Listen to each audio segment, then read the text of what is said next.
And Tanner and I are joined by Dave Shelley, who is our quarterback. He's the guy around the world that checks out what's going on, introduces us to new projects, and sees how things are sustaining where we've been going for a number of months or years. Dave, it's good to have you here. Yeah, good to be here. First of all, let's just talk about Kenya for a moment. We're involved in Kenya, and you know, they say of Kenya, they used to say there with the gospel that you know, you couldn't walk the streets of Nairobi without running into a missionary. That's been my case when you go there, but there's some really dark, difficult attacks happening on Christians in Kenya. We just saw it this past week. Yeah, and Garissa is about 370 kilometers outside of Nairobi, and I mean, they targeted Christian students intentionally and deliberately, and you know, I see that as I travel around the world, that it almost feels like open season on Christians.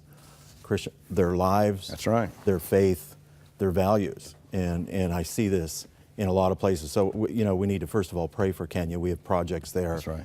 And they're all susceptible to attacks like that. Well, Tanner and I want to talk to you. We'll find out more about Kenya, and I know you're gathering information and how it might impact some things that we're doing, so please stay with us on that. But Tanner, we've got questions about Ukraine. Go right ahead. I just got back from a trip to Ukraine just a little bit ago, and you know, visiting some of our partners there. What's the situation like right now? You know, it's still really, really tough. I mean, the Russian-backed rebels are still pushing to capture more territory. And the sad part is I meet with all of these families that are, have had to leave their homes under threat. I mean, certainly their evangelical churches are the first things targeted.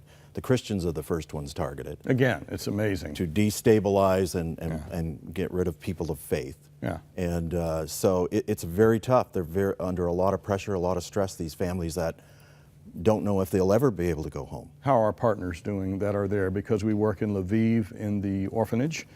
We've also found ourselves working with folks who are displaced from what happened in Crimea, forced to move from eastern Ukraine into central and western Ukraine. Just give our folks an update, because you know many people that are giving to help. Yeah, and we've been able to serve tens of thousands of meals to people that have are sleeping in rail cars, in buses, anywhere they can find. Listen to that. I went to the east, to Sloviansk, and we went to a town very close to the border, and I think we've got some video of that.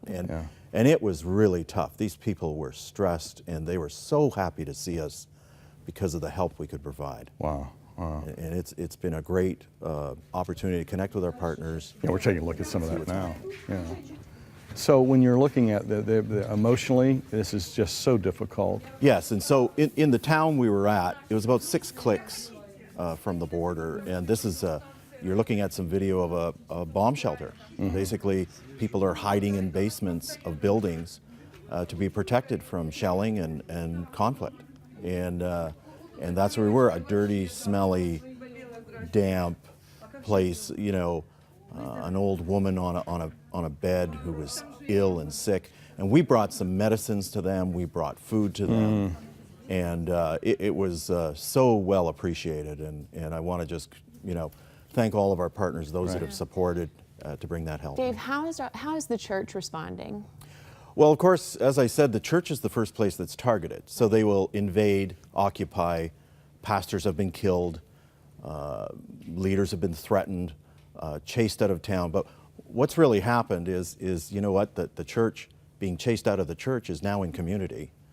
And now there's a great opportunity for them to get involved helping people on the ground, which, you know, it's not what the rebels wanted, but I've talked to pastors who said, you know what, they were kind of suspicious of us evangelicals. They were kind of suspicious of what do we do and what do we talk about.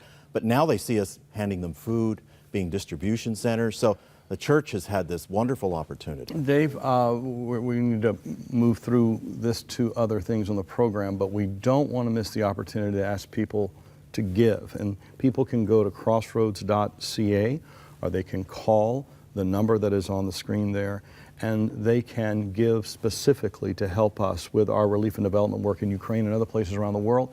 Just encourage folks about that money and how we're careful with it and use it well. Yeah, we've got some great partners, and I went there to kind of monitor and evaluate how it's being done. And you know what? It's a great investment. Those that the Lord touches to give, we can sure use the help. We sure could. We hope that you will give and that you will give generously to help us help hurting people all over the world in the name of our Savior Jesus Christ.